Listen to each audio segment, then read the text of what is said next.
Good evening. My name is Jacob Bruns. This is my media presentation on the film review of I Am Legend. For those of you who haven't seen the movie, you are missing out on a great one of my favorites. I cannot tell you how many times I've seen this movie and how many times that I've quoted it with my buddies. But I Am Legend is a drama slash sci-fi slash horror slash thriller slash action movie from 2007. So we're going back a decade. I know for most of us it's hard to even remember what we ate for breakfast this morning. But with all that said, we're going to get into a critique of the film, talk about the director, talk about what kind of messages and ideologies come across, probably talk about some things that you may have missed the first time around, because I know that I did. But I Am Legend is a great movie. It grossed more than $250 million in the cinema. So I guess you could say it was a relatively successful. But with all that being said, let's jump into it. In terms of movie ratings, there's some popular websites that people use for reviews and critics and just kind of hearing what people are saying about the movie. One of those websites is Rotten Tomatoes, which many people would be familiar with. I Am Legend got a score of 69% on the tomato meter. Another website would be Metacritic, and I Am Legend received a score of 65 on the Metacritic website. For me, I think the movie is a little better than the reviews. I don't know if maybe the movie's genre, maybe the ambiguity in terms of genre may have kind of thrown people off. Maybe they were expecting something different than they got, but for me, I think that works to the benefit of the movie. I think it fits into a lot of different wheelhouses. You know, it has a bit of drama, has a bit of sci-fi, has a bit of action, and it's definitely a thriller. So I love the movie. I would give it probably a higher rating, but in terms of rating, that's kind of what we're looking at. Will Smith plays Dr. Robert Neville, the lead character in the movie I Am Legend. He is found to be a doctor.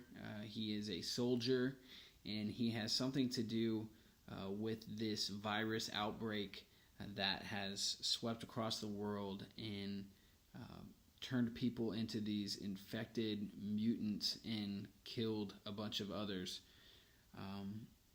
These mutants are kind of like vampire beasts. They still have some human tendencies, but they can't go out in sunlight, and they're kind of cannibalistic, and they can infect you if you're bit and stuff. So the movie centers around that premise. Dr. Robert Neville is seemingly the only person alive. He believes himself to be alone in the world, with the exception of his dog Sam.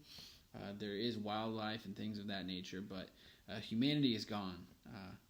So Robert spends his day-to-day scavenging, hunting, just trying to survive in this apocalyptic type world.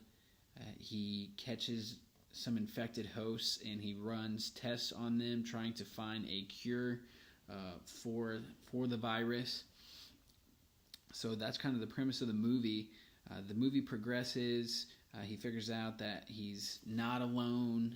He actually loses his dog, which kind of pushes him to the brink of suicide. Luckily, two people hear a radio broadcast he puts out, and you kind of see this conflict that he has as far as, you know, how does he deal with people again? It's been like 3 years. He thought he was alone, so that's kind of interesting to see. And then the movie basically ends with him dying. The beast, the vampire people figured out where he lived, and they're breaking into his home.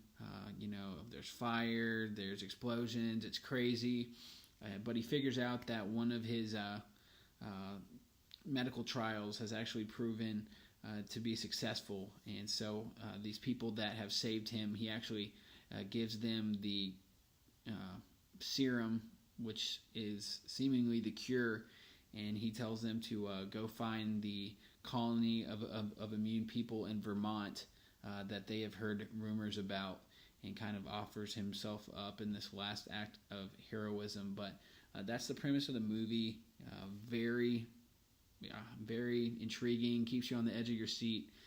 But that's basically the sum. The director of I Am Legend is Francis Lawrence. The director hasn't had too many movies, actually. He's, from what I can find, it seems like he's directed about 5 or 6 movies. He has a large history in music and some TV, but not so much movies. He has had some success when it comes to films. He's known for directing Water for Elephants, a movie Constantine, starring Keanu Reeves, and most notably would probably be The Hunger Games, which most of us would definitely be familiar with, Katniss Everdeen and the bunch. But obviously, he has a lot of success bringing books to life in the cinema. I know Water for Elephants and The Hunger Games and I Am Legend are all actually based off of books that have already been written, so that's kind of a talent of his, it seems. Also, it seems like he has somewhat of a pattern for the heroic storylines. I know that the movie Constantine, I Am Legend, and Hunger Games all feature these lead characters that are fighting injustice or fighting for the sake of humanity, to live, fighting so that, volunteering as tribute, I guess is a way you could put it, laying themselves on the line. So that's kind of a pattern that you see when you look at his filmography. And I have to say, I'm a fan of the hero movies, and you can't really blame them. It seems like the heroic storylines really do provide a lot of success in Hollywood. This is a story all about how my life got flipped, turned upside down, and I'd like to take a minute, just sit right there. I'll tell you how I became the prince of a town called Bel Air. Many of us are familiar with Will Smith and his work. Fresh Prince of Bel Air, still one of my all-time favorites. I find this jacket and hat to be very reminiscent of that getup, but there's a lot of Will Smith fans out there. I'm definitely one of them. When it came to the film review, I definitely wanted to discuss I Am Legend. It's one of my all-time faves. Will Smith was a perfect candidate for the heroic role that presents itself in the script of I Am Legend. Will Smith has played other heroes in movies we love, like Independence Day, Men in Black, I, Robot. The list goes on. I'm sure you could think of a lot more. When it comes to the artistry in I Am Legend, a lot of it has to do with camera work, with imagery, with music. In terms of music, there's somber music, somber piano kind of played throughout the film that really just kind of speaks to the loneliness and the desolation of this world that has been infected, that is kind of completely void of all human life. The camera focuses on areas of New York where you would typically find tons of people, Times Square, the subway, and it does camera shots of those areas, and they're completely barren, completely void of life. And so that's pretty powerful in the movie. Other music in the movie, which is kind of comedic in a way. Will Smith, Dr. Robert Neville, he is always blasting Bob Marley.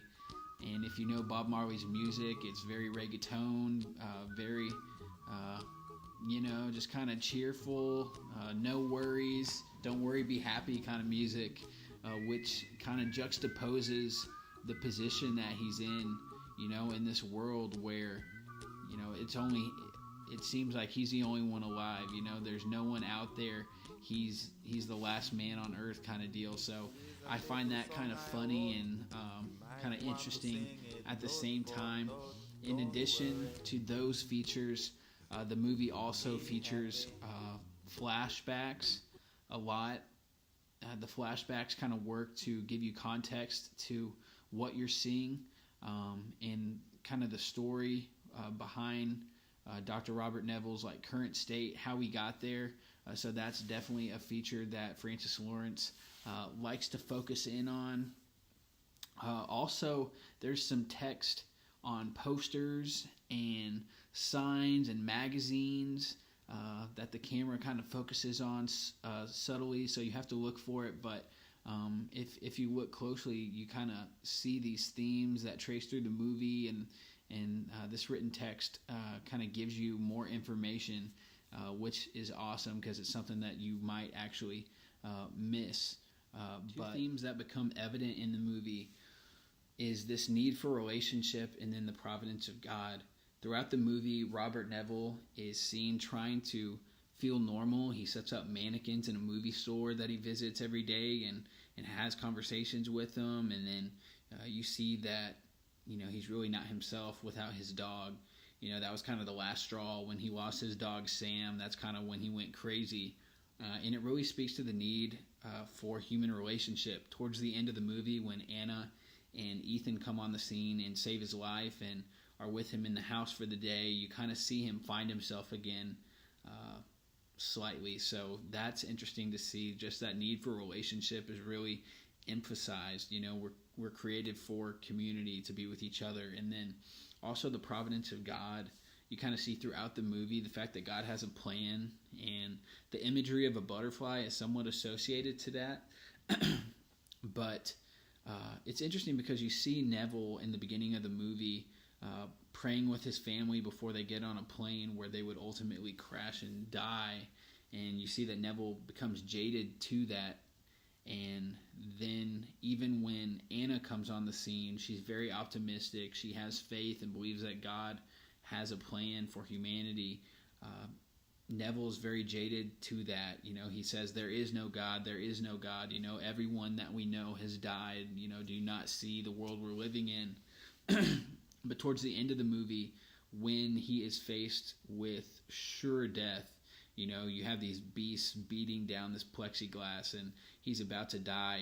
He has this moment, this come to Jesus moment, I guess, where he kind of sees where God is at work, and he tells Anna, that he is listening, and that by giving her this serum, he believes that was God's plan, and he ultimately kind of saves their life by sacrificing himself. He's this Christ-like figure that we see in a lot of movies, these heroic movies where people, sacrifice themselves for the greater good. They lay themselves down for the sake of others. That becomes evident in this movie, and Will Smith in the character of Robert Neville is definitely one of those characters. Overall, I think it's a great film. It has a very positive message. This coined phrase, light up the darkness, is mentioned throughout the movie and referenced to Bob Marley. But nevertheless, light up the darkness, I think Christians can definitely get behind that phrase and that message. And definitely, the need for relationship and, this providence of God or God's plan kind of becomes a theme of this movie. And it's interesting because I've seen the movie a lot and there was so much I missed. And watching it again and doing this review, you kind of see how the imagery and the camera work and the music and everything kind of comes together collectively to make those messages and communicate those ideologies. So it's a good movie. It's rated PG-13. I would give it a rating probably of 4 out of 5 stars. I think it has a lot to offer, especially if you take the time to sit and think about it. It kind of goes through the psychology of loneliness and what it can push you to do, and how relationship can bring you back from that, and where God fits into the mix. So I would recommend this movie. If you haven't seen it, go check it out. I Am Legend, starring Will Smith, directed by Francis Lawrence. Have a good one.